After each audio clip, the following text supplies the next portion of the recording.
ഗംഗാവാലി പുഴയുടെ തീരത്തിനും പുഴയിലെ മൺകൂനയ്ക്കും ഇടയിലാണ് അർജുന്റെ ലോറി ഉള്ളത് എന്ന നിഗമനത്തിലേക്ക് എത്തിയിട്ടുണ്ട്. ഇന്നത്തെ ദിവസം നാവികസേനയുടെ സോണാർ പരിശോധനയിൽ ലോറിയുടെ സ്ഥാനം സ്ഥിരീകരിച്ചു. മുങ്ങൽ വിദഗ്ധർ ലോറിയുടെ അടുത്തേക്ക് എത്താൻ ശ്രമിച്ചെങ്കിലും ശക്തമായ മഴയും പുഴയിലെ കുത്തൊഴുക്കും തിരിച്ചടിയായി. ഡ്രോൺ പരിശോധനയ്ക്കായി റിട്ടയർഡ് ജനറൽ ഇന്ദ്രബാലന്റെ നേതൃത്വത്തിലുള്ള സംഘം അങ്കോളയിലെത്തി. രാത്രി 11 വരെ രക്ഷാദൗത്യം തുടരുമെന്നും നാളെയോടെ ലക്ഷ്യത്തിലെത്തുമെന്നുമാണ് പ്രതീക്ഷ. തലകീഴായാണ് ലോറി കിടക്കുന്നത്. വിവരങ്ങളുമായി അരുൺ പാറക്കൽ ചേരുന്നുണ്ട്. അരുൺ, ഇന്നത്തെ തെരച്ചിൽ ഏതായാലും കുറേയൊക്കെ കാര്യങ്ങൾ വ്യക്തമാകുന്നു. കഴിഞ്ഞ ദിവസങ്ങളിലൊന്നും ഒക്കെ ഒരു തീർത്ഥം അവ്യക്തതയായിരുന്നു. എങ്ങനെ ഈ ദൗത്യം മുന്നോട്ട് കൊണ്ടുപോകും എന്നതിൽ പോലും ആശങ്ക നിലനിന്ന ഘട്ടത്തിൽ നിന്ന് ഇന്ന് ചില സൂചനകൾ ലഭിക്കുന്നു. അത് സ്ഥിരീകരിക്കുന്നു ഒടുവിൽ. നാളത്തെ പരിശോധനകൾ എങ്ങനെയാവും? ഇന്നത്തെ പകൽ നടന്ന സംഭവങ്ങൾ ഒന്ന് നമ്മൾ മൊത്തത്തിലൊന്ന് വിലയിരുത്തിയാൽ എങ്ങനെയായിരുന്നു ഇന്നത്തെ ദൗത്യത്തിൻ്റെ പുരോഗതി?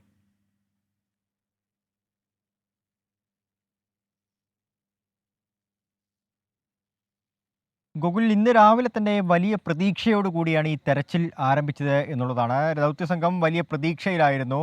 കാരണം ഈ മണ്ണിനടിയിൽ ഇതിൻ്റെ സാന്നിധ്യം, ഈ ലോറിയുടെ സാന്നിധ്യം കണ്ടെത്തി. ആ കണ്ടെത്തലിൻ്റെ അടിസ്ഥാനത്തിൽ സാനി എക്സ്കവേറ്റർ 11 മണിയോടുകൂടി ഈ ശിരൂർ ആ മലയിടിച്ചിലുണ്ടായ, കുന്നിടിച്ചിലുണ്ടായ ആ സ്ഥലത്തേക്ക് എത്തിച്ചു. ആ പുഴയരികിലേക്ക് എത്തിച്ചു.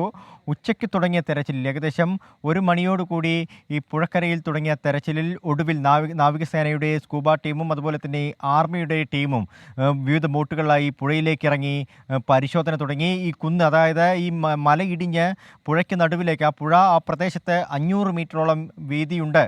അതായത് 500 മീറ്ററോളം വീതിയുണ്ടെന്നാണ് നമുക്ക് നേരിട്ട് കാണുമ്പോൾ മനസ്സിലാവുന്നത്. അതിൽ 250 മീറ്ററോളം അകലെ പുഴയുടെ നടുഭാഗത്തായി ഒരു തുരുത്ത് പോലെയൊക്കെ മൺകൂന രൂപപ്പെട്ടിട്ടുണ്ട്. ആ മൺകൂനയ്ക്കും ഈ കരയ്ക്കും ഇടയിലാണ് ഈ ലോറി, അതായത് അർജുൻ ഉപയോഗിച്ചിരുന്ന ഭാരത് ബെൻസിൻ്റെ ലോറി തലകീഴായി കിടക്കുന്നതെന്നാണ് ഒടുവിൽ കണ്ടെത്തിയിരിക്കുന്നത്. ഏറെ പ്രതീക്ഷയോടെ കാത്തിരുന്ന നിമിഷങ്ങളായിരുന്നു അത്. ഏകദേശം 6 മണിയോടുകൂടി ആ വിവരം ഔദ്യോഗികമായി സ്ഥിരീകരിക്കപ്പെട്ടു. ലോറി കണ്ടെത്തിയെന്ന് മനസ്സിലാക്കാൻ സാധിച്ചു. പക്ഷേ ആ ലോറിക്കടുത്തേക്കെത്താൻ ഇനിയും സാധിച്ചിട്ടില്ല. ലോറി എവിടെയുണ്ട്? നാവികസേനയും അതുപോലെ തന്നെ ആർമി, ഇന്ത്യൻ സൈന്യവും നിരവധി തവണയായി വിവിധ ഘട്ടങ്ങളിലായി ആ പരിസരത്തേക്ക് എത്താൻ, അതിൻ്റെ അടുത്തേക്ക് എത്താൻ, അതിനെ കണ്ടെത്താനുള്ള ശ്രമമൊക്കെ നടത്തി. പക്ഷേ അതിനടുത്തേക്ക് എത്താനുള്ള ശ്രമം ഇതുവരെയും വിജയകരമായി പൂർത്തിയാക്കാൻ സാധിച്ചിട്ടില്ല. പ്രധാനപ്പെട്ട ഒരു കാര്യം, അതിനെ അവിടെ ലോക്കിട്ട് നിർത്തണം. ആ തലകീഴായി കിടക്കുന്ന, വെള്ളത്തിനടിയിൽ കിടക്കുന്ന, മണ്ണിനടിയിൽ പുതഞ്ഞു കിടക്കുന്ന, മണ്ണുകൊണ്ട് പുതഞ്ഞു കിടക്കുന്ന ആ ലോറിക്കരികിലേക്ക് എത്തി ആ ലോറിയെ ലോക്കിട്ട് നിർത്തണം. അതിന് യന്ത്രസഹായത്താൽ സാധിക്കുന്നില്ല. പകരം ഈ മുങ്ങൽ വിദഗ്ധർ, നാവികസേനയുടെയും ആർമിയുടെയും മുങ്ങൽ വിദഗ്ധർ ആ വെള്ളത്തിനടിയിലേക്ക് പോയി ഈ ലോറിയെ അവിടെ നിന്ന് ലോക്കിട്ട് നിർത്തണം. അത് ശക്തമായ കുത്തൊഴുക്ക് ഈ പുഴയിലുണ്ട്, ഗംഗാവലി പുഴയിലുണ്ട്. ഒപ്പം കർണാടക ഉൾവനത്തിലൊക്കെ വലിയ മഴ പെയ്യുകയാണ്. ഈ നദിയിലെ ജലനിരപ്പ് ഉയരുകയാണ്. താഴ്ന്ന പ്രദേശങ്ങളിലൊക്കെ ഇപ്പോൾ തന്നെ പല ഭാഗങ്ങളിലും വെള്ളം കയറി തുടങ്ങിയിട്ടുണ്ട്. ഇതൊക്കെ വലിയ രീതിയിലുള്ള ഒരു പ്രതിസന്ധി സൃഷ്ടിക്കുകയാണ്. ആ പ്രദേശം ഗോകുൽ ഒരു അഴിമുഖമാണ്. അഴിമുഖത്തോട് ചേർന്ന് കിടക്കുന്ന പ്രദേശമാണ്. തൊട്ടപ്പുറത്ത് ഒരു 6-7 കിലോമീറ്റർ കഴിഞ്ഞാൽ ഈ ഗോകർണം ബീച്ചാണ്. ആ കടലും ഈ പുഴയും സംഗമിക്കുന്ന സംഗമ കേന്ദ്രം കൂടിയാണ്. അതുകൊണ്ട് തന്നെ വലിയ രീതിയിലുള്ള പ്രതിസന്ധിയൊക്കെ ഈ കാര്യങ്ങളിലുണ്ട്. എന്തായാലും വിശദമായ പ്ലാൻ തയ്യാറാക്കണം. നാളെ അതിനായിരിക്കും പ്രഥമ പരിഗണന. നാളെ രാവിലെയോടുകൂടി കൂടുതൽ യന്ത്രങ്ങൾ ഇവിടേക്ക് എത്തുമെന്നാണ് അറിയാൻ സാധിക്കുന്നത്. ഇപ്പോൾ ക്രെയിൻ ഉൾപ്പെടെയുള്ളവ വൈകുന്നേരത്തോടു കൂടി ആ പ്രദേശത്തേക്ക് എത്തിയിട്ടുണ്ട്. പക്ഷേ ഇന്ന് രാത്രി കൂടുതൽ യന്ത്രങ്ങൾ എത്തിക്കുക. നാളെ രാവിലെ അനുകൂല കാലാവസ്ഥയാണെങ്കിൽ ഈ ശക്തമായ മഴയും ശക്തമായ കാറ്റും നദിയിലെ അടിയൊഴുക്ക് കുറയുമൊക്കെ ചെയ്തു കഴിഞ്ഞാൽ അതിനടുത്തേക്ക് എത്താൻ സാധിക്കുമെന്നാണ് അറിയാൻ സാധിക്കുന്നത്. ആദ്യം പ്രഥമമായ പരിഗണന നൽകുന്നത് അർജുനെ പുറത്തെത്തിക്കുക എന്നുള്ളതാണ്. ട്രക്കിനുള്ളിൽ അർജുൻ കുടുങ്ങിക്കിടക്കുന്നുണ്ടോ എന്ന് പരിശോധിക്കും. അങ്ങനെ അർജുൻ കുടുങ്ങിക്കിടക്കുന്നുണ്ടെങ്കിൽ ഈ മുങ്ങൽ വിദഗ്ധന്മാരടങ്ങുന്ന വിദഗ്ധന്മാരുടെ സംഘം അതിനടുത്തേക്കെത്തും. തുടർന്ന് അർജുനെ പുറത്തെത്തിക്കുക എന്ന ലക്ഷ്യമാണ് ആദ്യ പരിഗണനയായി ഇന്ത്യൻ സൈന്യം മുന്നോട്ട് വെക്കുന്നത്. അതിനുശേഷമായിരിക്കും ഈ ലോറി ഉയർത്താനുള്ള ശ്രമം നടത്തുക. അതിന് കൂടുതൽ യന്ത്രങ്ങളുടെ സഹായം ആവശ്യമാണ്. ഇപ്പോഴുള്ള ഈ യന്ത്രങ്ങൾ കൊണ്ട് മാത്രം സാധിക്കില്ല എന്ന് മനസ്സിലാക്കുന്നു. റിട്ടയർ മേജർ ഈ ഇന്ദ്രബാലിൻ്റെ നേതൃത്വത്തിലുള്ള സംഘമൊക്കെ ഇവിടെ എത്തിയിട്ടുണ്ട്. ഇന്ന് രാത്രി ഈ ദൗത്യസംഘവുമായി വിശദമായ ചർച്ചയൊക്കെ പൂർത്തിയാക്കി ഇനി നാളെ ഈ വിദഗ്ധന്മാരുടെ ഉപദേശത്തിനനുസരിച്ച് ഈ കാര്യങ്ങൾ നടപ്പിലാക്കുക എന്നതാണ് പ്രധാനമായ ഒരു ലക്ഷ്യം. എന്തായാലും നാളെ ഉച്ചയോടുകൂടി ഈ ലോറി പുറത്തെത്തിക്കാൻ സാധിക്കും, അല്ലെങ്കിൽ ലോറി അവിടെ നിന്ന് മണ്ണിനടിയിൽ നിന്ന് ഉയർത്താൻ സാധിക്കുമെന്ന ഒരു ലക്ഷ്യമാണ്. അർജുനെ പുറത്തെത്തിക്കാൻ സാധിക്കുമെന്ന ഒരു ഉറച്ച പ്രതീക്ഷയാണ് ഇപ്പോൾ നിലവിലുള്ളത്. ഗോകുൽ, അരുൺ, ഇന്നത്തെ വൈകുന്നേരത്തെ സാഹചര്യം നമുക്കറിയാം. രാത്രി 11 മണി വരെ ഈ ദൗത്യം തുടരുമെന്നതാണ് അവിടുത്തെ MLA സതീഷ് കൃഷ്ണ സെയിൽ പറഞ്ഞത്. അങ്ങനെ ഒരു സാധ്യത ഉണ്ടായിരുന്നു. വൈകുന്നേരത്തോട് കൂടി ഏതാണ്ട് അവിടുത്തെ ഈ ബൂം എക്സ്കവേറ്റർ അടക്കം അവിടെ നിന്ന് മാറി ദൗത്യമേഖലയിൽ നിന്ന് മാറ്റി ഇട്ടു എന്നാണ് നമ്മൾ മനസ്സിലാക്കുന്നത്. രാത്രിയിൽ അങ്ങനെ ഒരു പരിശോധനയ്ക്കുള്ള സാധ്യതയുണ്ടോ? മാത്രമല്ല, നാളത്തെ കാലാവസ്ഥ സംബന്ധിച്ച് എന്താണ് മുന്നറിയിപ്പുകൾ അല്ലെങ്കിൽ സൂചനകൾ?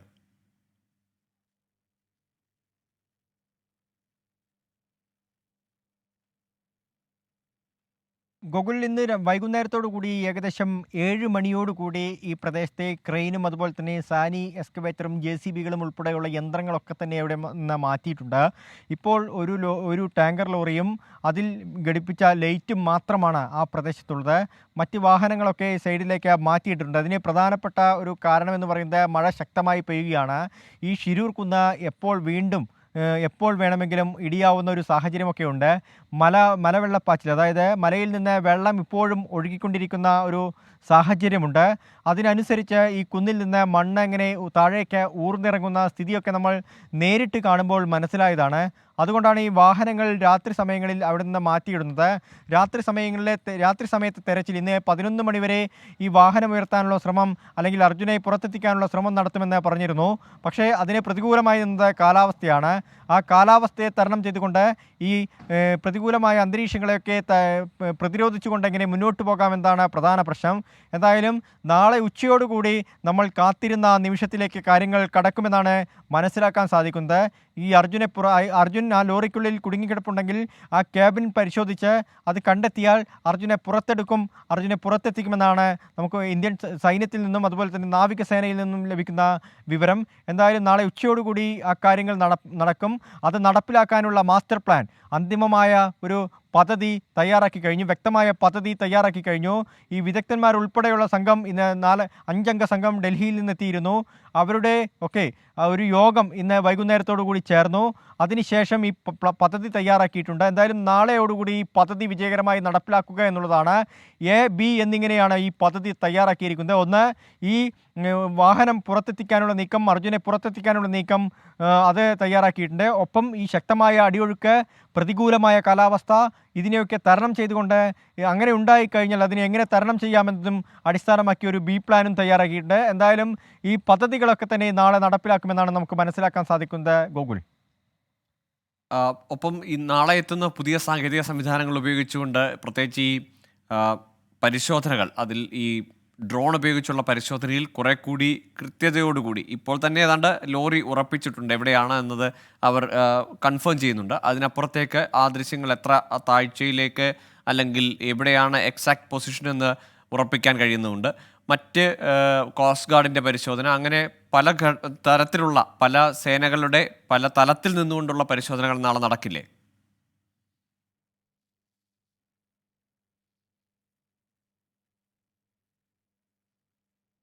അതുതന്നെയാണ് നാളെ കൂടുതൽ ആധുനിക സാങ്കേതിക വിദ്യ ഉപയോഗിക്കാൻ പോകുന്നുള്ളതാണ്. ഇപ്പോൾ ലോറി ലൊക്കേറ്റ് ചെയ്തിരിക്കുന്നു. ഇനി ആ ലോറിയുടെ ഒരു കിടപ്പ്, അതായത് തലകീഴായാണ് ഈ ലോറി കിടക്കുന്നതെന്ന് പറയുന്നു. പക്ഷേ എങ്ങനെയാ ആ ലോറിയെ ലോക്ക് ചെയ്യാം, എങ്ങനെ പുറത്തെത്തിക്കാം, എങ്ങനെ ആ ക്യാബിൻ തുറക്കാം എന്നതൊക്കെ പഠിക്കേണ്ടതുണ്ട്. അതിനെക്കുറിച്ചുള്ളൊരു പ്ലാൻ തയ്യാറാക്കേണ്ടതുണ്ട്. പക്ഷേ അതിന് ആധുനിക സാങ്കേതിക വിദ്യയുടെ സഹായം വേണ്ടിവരും. കൂടുതൽ ആധുനിക ആധുനിക യന്ത്രങ്ങളൊക്കെ തന്നെ അവിടെ എത്തിക്കേണ്ടിയിരിക്കുന്നു. ഇന്ന് രാത്രിയോടുകൂടി ഇതിലൊക്കെ ഒരു തീരുമാനമുണ്ടാവും. ഇന്ന് രാത്രിയോടുകൂടി യന്ത്രങ്ങളൊക്കെ അവിടെ എത്തിക്കുമെന്നാണ് നമുക്കറിയാൻ സാധിക്കുന്നത്. അതിനുവേണ്ടി ഈ റോഡ് ക്ലിയറൻസ് ഉൾപ്പെടെയുള്ള കാര്യങ്ങൾ കഴിഞ്ഞ ദിവസം തന്നെ പൂർത്തിയായിരുന്നു. ഈ കരഭാഗത്തെ മണ്ണെടുപ്പൊക്കെ കഴിഞ്ഞ ദിവസം തന്നെ പൂർത്തിയായി. അവിടെ ബാരിക്കേഡുകളൊക്കെ വെച്ച് ആ മല, അതായത് ഇനിയും മല ഇടിഞ്ഞ് മണ്ണ് താഴേക്ക് വീഴാതിരിക്കാൻ ബാരിക്കേഡുകളൊക്കെ വെച്ച് തടസ്സപ്പെടുത്തിയിട്ടുണ്ട്.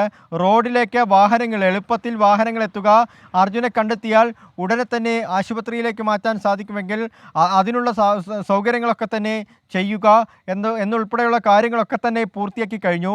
ലോറിയും ഒടുവിൽ കണ്ടെത്തി. അത് കൃത്യമായി അതെവിടെയാണ് ഉള്ളതെന്ന് ലൊക്കേറ്റ് ചെയ്തു. ഇനി അതിനടിയിൽ നിന്ന്, അതായത് ഈ ആധുനികമായ സാങ്കേതിക വിദ്യകൾ ഉപയോഗിച്ച് അതിന് ചിത്രം ശേഖരിക്കുക, അതെങ്ങനെയാണ്, എവിടെയാണ് അതിൻ്റെ വാതിലുള്ളത്, എങ്ങനെയാണ് ക്യാബിനിൽ നിന്ന് ആളെ പുറത്തെടുക്കുക എന്ന കാര്യങ്ങളൊക്കെ തന്നെ ഇപ്പോൾ തയ്യാറായിട്ടുണ്ട്. ആ കാര്യം നടപ്പിലാക്കുക എന്നുള്ളതാണ് പ്രധാന ഘടകം. അതിനുവേണ്ടി കൂടുതൽ ആധുനികമായ സംവിധാനങ്ങൾ നാളെ എത്തിക്കും ഗോകുൽ. തീർച്ചയായും നാളെ ഏതായാലും ലക്ഷ്യം കാണും എന്നതാണ് കർവർ MLA പറഞ്ഞത്. ഏതായാലും നാളത്തെ ദിവസം പ്രതീക്ഷയോടെ കൂടി കാത്തിരിക്കുകയാണ്.